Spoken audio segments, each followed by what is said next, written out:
Good morning, welcome to Advertising Week Europe with me, Andy Johnson. Two guests joining me on stage this morning. I've got Vanessa Clifford and Denise Turner from Newsworks. Before we go any further, explain to me what Newsworks actually is and what you do.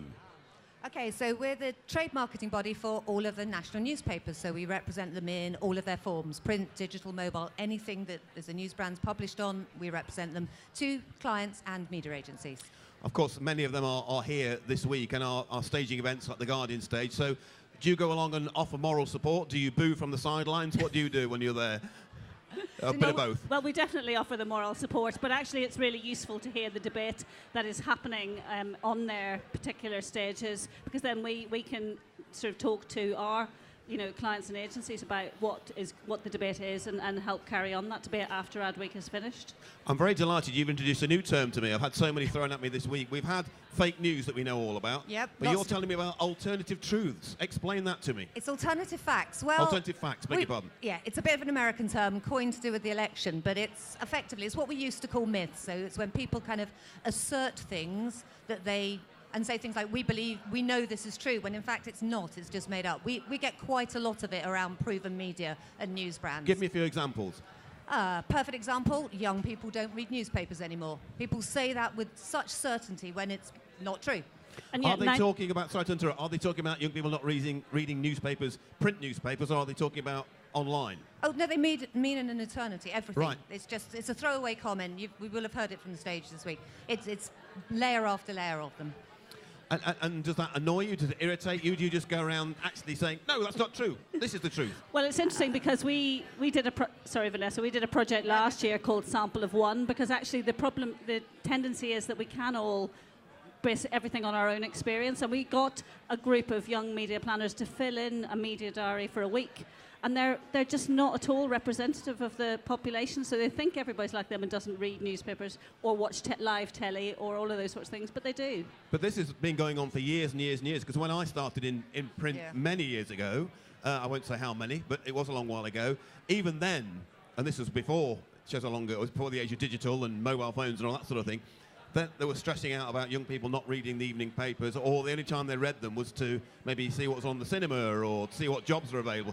Obviously, I'm talking many years ago. So this has been something that's been going on for an awful long while. Yeah, it's exacerbated at the moment, and it's exacerbated because people like to sort of separate digital away from things. And I think Denise has got a great phrase, which is digital is the illusion of precision and the measurement of it. So we're counting things and assuming that because we can count them over here, they can't be happening over there. It's just nonsense. I mean, what kind of future is there for newspapers then? Is it a rosy future? There is one, I presume, and I hope. Of course there is, because they matter. I mean, look, we've just come from a Guardian debate where, we're talking about is digital advertising funding terrorism, which is, in light of yesterday, a kind of quite touchy subject. But there is there's a huge role to play for trusted context. And the context that news brands, along with television and other media, that context is really important to society and to advertisers. Even more so at the moment, when we are hearing this terrible phrase, fake news, being spouted all the time, certainly by a certain gentleman across the Atlantic at the time. So actually, what the positive of that may well be that people will come back in their droves to their trusted news brands, hopefully here in the UK. Well, it's a time of heightened awareness of context as a really important part of what we do from an advertising perspective. So, we've got to sort of make the most of that. I was at a conference last week where somebody talked about this news about ad fraud and stuff. It's even appearing on the front page of the Times, and they used even, and it's a sense of it's really important because it must be, because it's on the front page of the Times. Well, do you know what? With the session we've just come from on that, actually, someone very poignantly pointed out is that all of this issue about where ads have been appearing has been bubbling away for years, but it took for it to appear on the front page of a national newspaper for everyone to stop, sit up and start doing something about it. And the other thing, obviously, with the dreadful events of yesterday, we do turn to our trusted news sources, don't we, to find out what's happened, what's going on. It's something that the nation just do at times of great crises. Yeah, because they want to find out what's going on, and they want to know that they're hearing the truth or sort of a representation of what's actually happening, rather than somebody just making stuff up.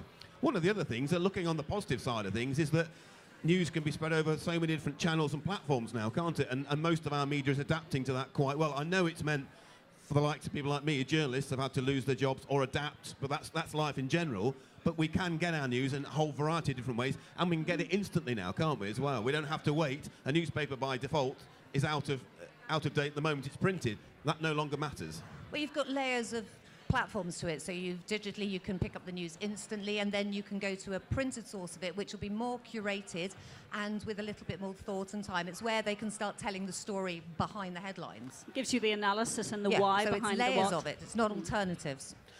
Tell me then what you think in terms of, we always like to try and look into our crystal ball here at Adweek Europe. In terms of your industry, what you think the trends are, what we're going to be looking at, say, over the next 12 months from a UK press perspective?